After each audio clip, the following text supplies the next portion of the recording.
Hello শিক্ষার্থী বন্ধুরা, আজকে আমি আপনাদের সাথে আছি শিউলি। আপনাদের সকলকে জানাচ্ছি বালা লার্নিং স্কুলের পক্ষ থেকে অনেক অনেক প্রীতি ও শুভকামনা। আজকে আমরা যে টপিক নিয়ে আলোচনা করব সেটা হলো টেন্স। ইংলিশে টেন্সের গুরুত্ব বলে বোঝানো যাবে না। ইংলিশ গ্রামার বলেন, ফ্রি হ্যান্ড রাইটিং বলেন, স্পোকেন বলেন, প্রতিটি ক্ষেত্রে টেন্সের গুরুত্ব অপরিসীম। আমার বিশ্বাস আজকের ভিডিওটি যদি আপনারা শেষ পর্যন্ত দেখেন তাহলে টেন্স সম্পর্কিত সকল ডাউট একদম ক্লিয়ার হয়ে যাবে এবং টেন্সের গদবাঁধা নিয়মগুলো মুখস্থ ছাড়াই শত শত বাক্য টেন্স দিয়ে আপনি খুব সহজেই তৈরি করতে পারবেন। তাহলে আজকের মূল আলোচনায় চলে আসি। আজকের আমাদের আলোচনার বিষয় হচ্ছে টেন্স। প্রথমেই জানবো টেন্স অর্থ কি। টেন্স অর্থ হচ্ছে কাল বা সময়, আর এই সময়টা হতে পারে তিন ধরনের: বর্তমান সময়, অতীত সময়, ভবিষ্যৎ সময়। অর্থাৎ এ থেকে আমরা বলতে পারি টেন্স প্রধানত তিন প্রকার: প্রেজেন্ট টেন্স, পাস্ট টেন্স এবং ফিউচার টেন্স। এবার টেন্স কাকে বলে এটি বোঝার জন্য আমি সাধারণ একটি বাক্য বলতেছি। আমি ক্লাসটি নিয়েছিলাম, আমি ক্লাসটি নিচ্ছি, আমি ক্লাসটি নিব। আমি তিনটি বাক্য বলেছি।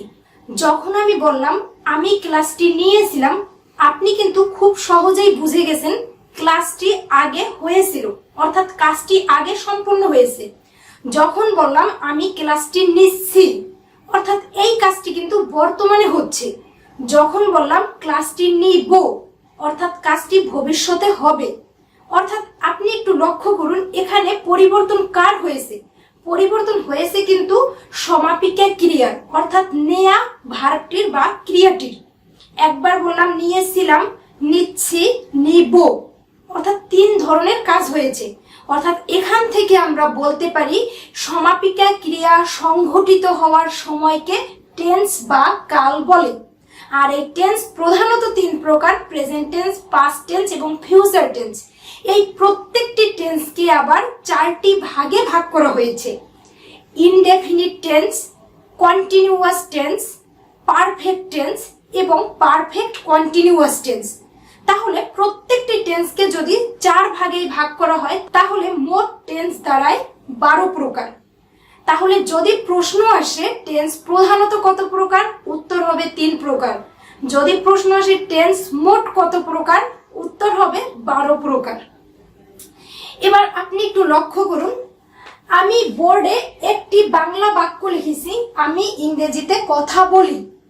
এই বাক্যটি বিভিন্ন সময় বিভিন্ন ভাবে হতে পারে এবং এই একটি বাক্যের মাধ্যমে আমি পুরো 12টি টেন্সেই সম্পন্ন করার চেষ্টা করেছি এবং আজকে আমি চেষ্টা করব এই 12টি বাক্যের মাধ্যমে কোনো সূত্র মুখস্থ না করে আপনি কিভাবে টেন্সগুলো সাজাতে পারবেন।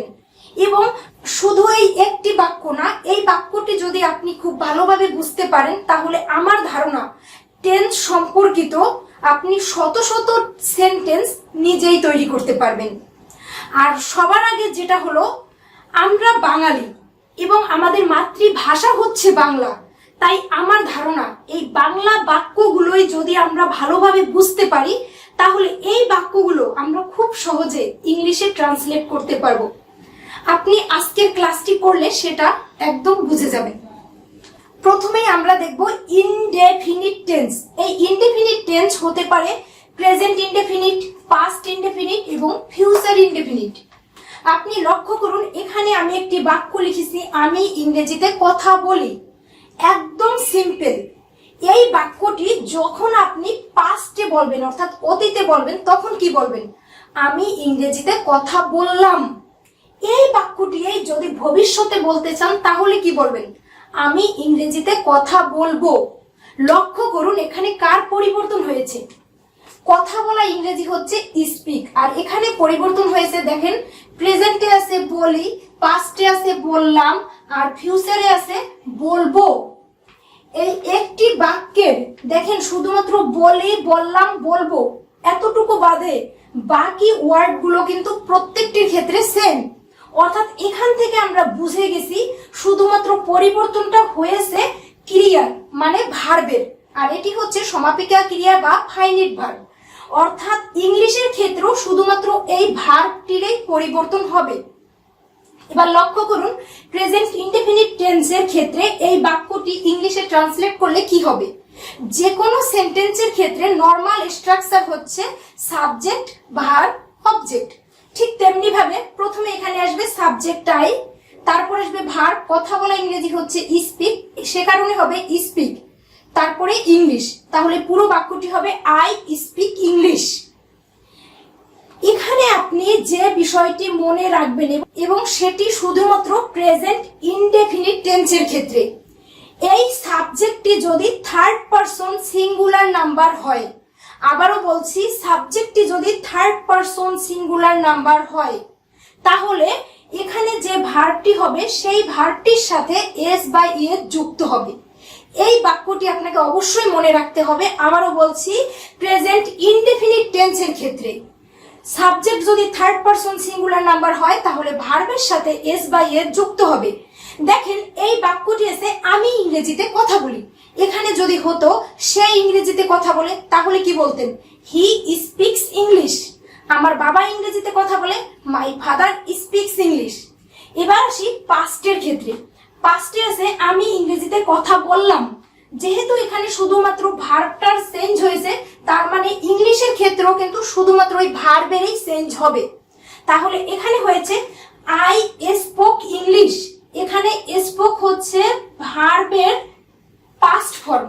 একটি ভার্বের তিনটি ফর্ম থাকতে পারে, প্রেজেন্ট ফর্ম, পাস্ট ফর্ম এবং পাস্ট পার্টিসিপল ফর্ম। পাস্ট টেন্সের ক্ষেত্রে যেটা হবে সেটা হলো ভার্বের পাস্ট ফর্ম আসবে পাস্ট ইনডেফিনিট টেন্সের ক্ষেত্রে। এরপরে আসি ফিউচার টেন্সের ক্ষেত্রে।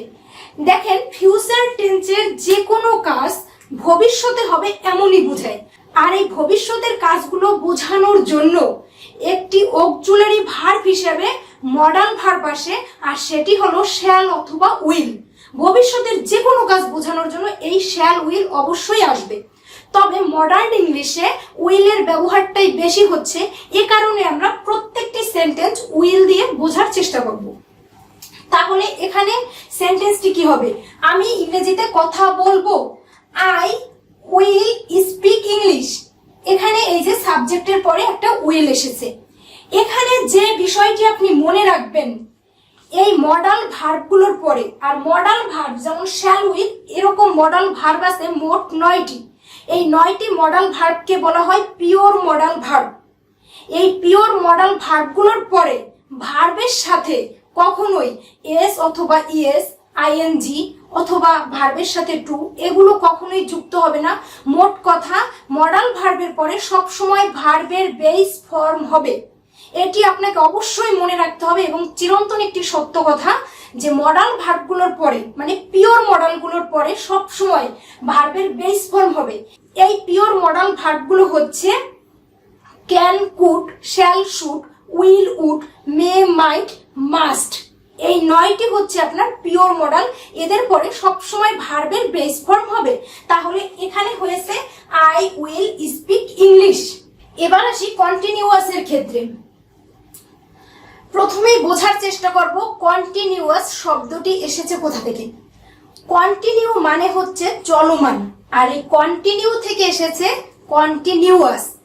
অর্থাৎ কন্টিনিউয়াস বলতে বোঝানো হয়েছে চলমান কোনো অবস্থা, আর এই চলমান কোনো অবস্থা বোঝানোর জন্যই বাক্যগুলোতে কন্টিনিউয়াস টেন্স ব্যবহার করা হয়। এই চলমান অবস্থাটা যদি বর্তমানকালে হয়ে থাকে তাহলে হবে প্রেজেন্ট কন্টিনিউয়াস, যদি অতীতকালে হয়েছিল এমন বোঝায় তাহলে হবে পাস্ট কন্টিনিউয়াস, আর ভবিষ্যৎকালে হতে থাকবে এমন বোঝায় তাহলে হবে ফিউচার কন্টিনিউয়াস। এবার এই উপরের বাক্যটি যদি কন্টিনিউয়াসে বলতে চাই তাহলে কেমন হবে? আমি ইংরেজিতে কথা বলতেছি, অর্থাৎ বর্তমানকালে বোঝানো হয়েছে আমি ইংরেজিতে কথা বলতেছি। এখন এই বাক্যটি আপনি যদি পাস্টে অর্থাৎ অতীতকালে বোঝাতে চান তাহলে কি বলবেন? আমি ইংরেজিতে কথা বলতেছিলাম। আপনি একটু পরিবর্তনটা লক্ষ্য করুন, এখানে আছে বলতেছি, এখানে হয়েছে বলতেছিলাম। এবার এই বাক্যটি যদি ভবিষ্যতে বলেন তাহলে কি বলবেন? আমি ইংরেজিতে কথা বলতে থাকবো, অর্থাৎ কাজটি ভবিষ্যতে করতে থাকবো। এখানে হয়েছে বলতে থাকবো। এবার দেখেন এই বাক্যটিতে পরিবর্তন হয়েছে কোথায়? বলতেছি, বলতেছিলাম, বলতে থাকবো। এই কন্টিনিউয়াস টেন্সের ক্ষেত্রে যে বিষয়টি আপনি মনে রাখবেন সেটা হলো মূল ভার্বের সাথে সব সময় একটি আইএনজি যুক্ত হবে। মূল ভার্বের সাথে আইএনজি যুক্ত হবে। তাহলে এখানে এই বাক্যটি যদি আপনি ট্রান্সলেট করেন ইংলিশে তাহলে কি হবে? I speaking English, I speaking English, I will speaking English. এবার লক্ষ্য করুন, আমি বললাম মূল ভার্বটির সাথে আইএনজি যুক্ত হবে, কিন্তু আপনি বাংলা বাক্যটিতে কি বলেছেন? আমি ইংরেজিতে কথা বলতেছি, বলতেছিলাম, বলতে থাকবো। তিনটি বাক্য দ্বারা খুব সহজেই কিন্তু বর্তমান, অতীত, ভবিষ্যৎ বোঝা গেছে। কিন্তু ইংলিশ বাক্যের ক্ষেত্রে আমি লিখেছি শুধুমাত্র স্পিকের সাথে আইএনজি যুক্ত করেছি প্রত্যেকটি সেন্টেন্সে, কিন্তু এ দ্বারা কি আমাদের কোনো পরিবর্তন পরিলক্ষিত হয়েছে? অর্থাৎ দেখেন, এখানে আছে আই স্পিকিং ইংলিশ, এখানেও আই স্পিকিং ইংলিশ, এখানে আই উইল স্পিকিং ইংলিশ। পরিবর্তন কিন্তু হয় নাই। এই পরিবর্তনটা বোঝানোর জন্য কন্টিনিউয়াস টেন্সের ক্ষেত্রে একটি হেল্পিং ভার্বের দরকার হয়। হেল্পিং ভার্ব অথবা অক্সিলারি ভার্ব বা সাহায্যকারী ক্রিয়া। আর এই হেল্পিং ভার্ব হিসেবে কন্টিনিউয়াস টেন্সের ক্ষেত্রে am, is, are, was, were এবং বি এগুলো ব্যবহৃত হয়। এবার প্রশ্ন আসে, প্রেজেন্ট কন্টিনিউয়াস এর ক্ষেত্রে কোন অক্সিলারি ভার্বগুলো ব্যবহৃত হবে? প্রেজেন্ট কন্টিনিউয়াস এর ক্ষেত্রে অক্সিলারি ভার্ব হিসেবে আসবে এম, ইজ, আর। আমি লিখে দিচ্ছি, এখানে আসবে এম, ইজ, আর। আই এর পরে সর্বদাই আমরা জানি এম হয়, আর সাবজেক্ট যদি সিঙ্গুলার হয় তাহলে হবে ভার্বটি হবে ইজ, সাবজেক্ট যদি প্লুরাল হয় তাহলে হবে আর। তাহলে এখানে সঠিক উত্তর হবে আই এম স্পিকিং ইংলিশ। আর পাস্টের ক্ষেত্রে এই অক্সিলারি ভার্ব হিসেবে আসবে ওয়াজ অথবা ওয়ার, ওয়াজ অথবা ওয়ার। ভার্বটি যদি সিঙ্গুলার হয় তারপরে আসবে ওয়াজ, আর ভার্বটি যদি প্লুরাল হয় তারপরে আসবে ওয়ার। তাহলে এখানে সঠিক উত্তর হবে আই ওয়াজ স্পিকিং ইংলিশ, আমি ইংরেজিতে কথা বলতেছিলাম। ভবিষ্যতের কথা বলতে কি হবে? এখানে আসবে বি ভার্ব। একটি বিষয় লক্ষ্য করুন, এখানে বি কেন আসলো? আমি কিছুক্ষণ আগেই এখানে একটি কথা বলেছিলাম, আপনি সবসময় মনে রাখবেন পিওর মডালগুলোর পরে সবসময় ভার্বের বেস ফর্ম হবে। আর এখানে কন্টিনিউয়াস এর ক্ষেত্রে আবার বলেছি আপনি মনে রাখবেন মূল ভার্বটির সাথে আইএনজি যুক্ত হবে। তাহলে কন্টিনিউয়াস এর ফর্মুলা অনুযায়ী আপনি এখানে আইএনজি যুক্ত করলেন, যেহেতু আমার ভার্ব কিন্তু আছে শুধুমাত্র স্পিক, কিন্তু আপনাকে কাজ করতে হবে এখানে দুইটা। একটা হচ্ছে ভার্বের সাথে আইএনজি যুক্ত করতে হবে, আবার উইল এর পরে ভার্বের বেস ফর্ম বসাতে হবে। কিন্তু আপনি দেখেন ভার্ব আছে একটা, কাজ করতে হবে দুইটা, তাহলে কিভাবে সম্ভব? এই বিপদ দূর করার জন্য একটা বি আসছে, আর এই বিটা হলো am, is, are, was, were এদের বেস ফর্ম। বিটা হলো am, is, are, was, were এদের বেস ফর্ম। বেশিরভাগ ক্ষেত্রে এই বিটা আসে অর্থাৎ একটা বিপদ দূর করার জন্য। যেমন এখানে কিন্তু আমরা একটা বিপদে পড়েছি বলা যায়, যেমন এখানে আইএনজি যুক্ত করতে হবে, আবার ভার্বের বেস ফর্ম আনতে হবে। তাহলে এই বিপদটা দূর করার জন্য আমরা এখানে অতিরিক্ত কি এনেছি? বি। আর এই বিটাই হচ্ছে am, is, are, was, were এই ভার্বগুলোর বেস ফর্ম। এরপরে আসি পারফেক্ট টেন্সে। আচ্ছা, পারফেক্ট মানে কি? পারফেক্ট মানে হচ্ছে সুনিপুণ। আর কোনো কাজ যখন ঠিকঠাক ভাবে কমপ্লিট হয় তখনই কিন্তু আমরা কাজটা সম্পূর্ণ করি। পারফেক্ট টেন্সের ক্ষেত্রে আপনি মনে রাখবেন কাজটি হয়ে গেছে। এবার পারফেক্ট টেন্সের ক্ষেত্রে এই বাক্যটি যদি বলতে চাই তাহলে কি হবে? আমি ইংরেজিতে কথা বলেছি, অর্থাৎ বলা কিন্তু আমার শেষ। এটি গেল প্রেজেন্ট পারফেক্টের কথা। কিন্তু এই বাক্যটি যদি পাস্ট পারফেক্টে বলতে চান তাহলে কি হবে? আমি ইংরেজিতে কথা বলেছিলাম। এখানে ভালোভাবে লক্ষ্য করুন, এই বাক্যটি কন্টিনিউয়াসের সময় ছিল কিন্তু বলতেছিলাম, এখানে কিন্তু একটা তয় একার ছিল, আর এখানে আছে বলেছিলাম। এই বাক্যগুলো আমরা ভালোভাবে লক্ষ্য করব। আর এই বাক্যটি যদি ভবিষ্যতে বলতে চাই তাহলে কি হবে, আমি ইংরেজিতে কথা বলে থাকবো। কন্টিনিউয়াস এর সময় ছিল কথা বলতে থাকবো, আর এখানে আছে কথা বলে থাকবো। পারফেক্টের ক্ষেত্রে যে বিষয়টি আপনি মনে রাখবেন সেটি হলো মূল ভার্বটির সব সময় পাস্ট পার্টিসিপল ফর্ম হবে। আবারও বলছি, পারফেক্টের ক্ষেত্রে মূল ভার্বটির পাস্ট পার্টিসিপল ফর্ম হবে। তাহলে এই বাক্যটিকে ইংলিশে ট্রান্সলেট করলে কি হবে, I spoken English, I spoken English, I will spoken English. কিন্তু আপনি দেখেন বাংলার ক্ষেত্রে তো আপনার পরিবর্তন হয়েছে, কথা বলেছি, কথা বলেছিলাম, কথা বলে থাকবো, কিন্তু ইংলিশের ক্ষেত্রে তো আপনি কোথাও পরিবর্তন করেন নাই। তো এই পরিবর্তনটা বোঝানোর জন্য আমার এখানেও একটা হেল্পিং ভার্বের দরকার হবে। আর এই পারফেক্টের ক্ষেত্রে হেল্পিং ভার্ব হিসেবে আসবে হ্যাভ, হ্যাজ, হ্যাড। আবারও বলছি, পারফেক্টের ক্ষেত্রে হেল্পিং ভার্ব হিসেবে আসবে হ্যাভ, হ্যাজ, হ্যাড। প্রেজেন্ট পারফেক্টের ক্ষেত্রে আসবে হ্যাভ অথবা হ্যাজ, হ্যাভ অথবা হ্যাজ। পাস্ট পারফেক্টের ক্ষেত্রে আসবে হ্যাড, আর ফিউচার পারফেক্টের ক্ষেত্রে আসবে হ্যাভ।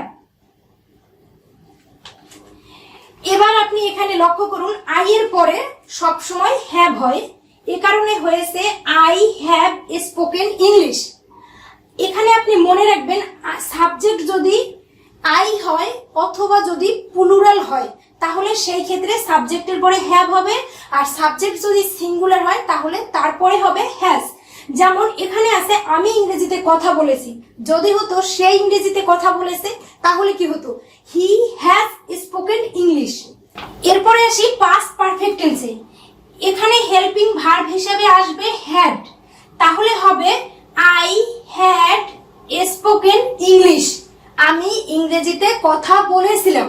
যদি বলা হয় সে ইংরেজিতে কথা বলেছিল তাহলে কি হবে, হি হ্যাড স্পোকেন ইংলিশ। খুব সিম্পল, আপনি শুধুমাত্র সাবজেক্ট, ভার্ব, অবজেক্ট চেঞ্জ করে এরকম কিন্তু শত শত সেন্টেন্স তৈরি করতে পারবেন। এরপরে আসি ফিউচার পারফেক্ট টেন্সে, এখানে হেল্পিং ভার্ব হিসেবে এসেছে হ্যাভ। এখানে একটা বিষয় খেয়াল করুন, আমি বলেছিলাম এই প্রথম বাক্যে বলেছিলাম আপনার মডাল ভার্বগুলোর পরে সবসময় ভার্বের বেস ফর্ম আসবে, আর এখানে হ্যাভ, হ্যাজ, হ্যাড এদের বেস ফর্ম হচ্ছে হ্যাভ, এই কারণে এখানে সঠিক উত্তর হবে হ্যাভ। তাহলে আমি ইংরেজিতে কথা বলে থাকবো, এর ইংরেজি হবে I will have spoken English. যদি বলি সে ইংরেজিতে কথা বলে থাকবে তাহলে কি হবে, he will have spoken English. কখনোই আপনি লিখতে পারবেন না he will has spoken English, এর কারণ হচ্ছে এখানে হ্যাভ, হ্যাজ, হ্যাড এদের বেস ফর্ম হচ্ছে হ্যাভ, এ কারণে এখানে উইলের পরে সর্বদা হ্যাভ আসবে। এরপরে আসি পারফেক্ট কন্টিনিউয়াস টেন্সের ক্ষেত্রে। দেখেন পারফেক্ট টেন্সের ক্ষেত্রে আমি বলেছি আপনি মনে রাখবেন কাজটি হয়ে গেছে এমন বোঝায়, আর কন্টিনিউয়াস টেন্সের ক্ষেত্রে বলেছি কাজটি চলমান। তাহলে এমন কি কোনো বাক্য হতে পারে যে হয়ে গেছে আবার চলমান? এই বাক্যগুলো সাধারণত এমন ভাবে হয়ে থাকে যে অনেকক্ষণ আগে থেকে কাজটি শুরু হয়েছে এবং বর্তমানে চলতেছে। তাহলে পারফেক্ট এবং কন্টিনিউয়াস দুইটার ফর্মুলাই ঠিক থাকে, অর্থাৎ বাক্যগুলো হবে অনেকক্ষণ আগে থেকে কাজটি শুরু হয়েছে এবং এখনো চলতেছে। যেমন এই বাক্যটি কিভাবে হবে, আমি 1 ঘন্টা ধরে ইংরেজিতে কথা বলতেছি। দেখেন এই যে অনেকক্ষণ আগে থেকে কিন্তু কাজটি শুরু হয়েছে 1 ঘন্টা ধরে। এখানে হতে পারে আমি 5 মিনিট ধরে কথা বলতেছি, আমি 20 মিনিট ধরে কথা বলতেছি, আমি 2 মাস যাবত ইংরেজিতে কথা বলতেছি। সময়টা কিন্তু যে কোনো ভাবেই হতে পারে। আর এখানে আছে বলতেছি, কাজটি রানিং চলতেছে। এবার আপনি মনে করার চেষ্টা করুন আমি কন্টিনিউয়াসের ক্ষেত্রে আপনাকে কি বলেছি, যেটা সব সময় মনে রাখবেন সেটা হলো কন্টিনিউয়াস বললেই মূল ভার্বটির সাথে আইএনজি যুক্ত হবে। আবার পারফেক্টের ক্ষেত্রে বলেছি সব সময় মূল ভার্বটির পাস্ট পার্টিসিপল ফর্ম হবে। তাহলে এখানে লক্ষ্য করুন, এখানে মূল ভার্ব তো আছে একটা, কথা বলা, অর্থাৎ কথা বলতেছি, স্পিক।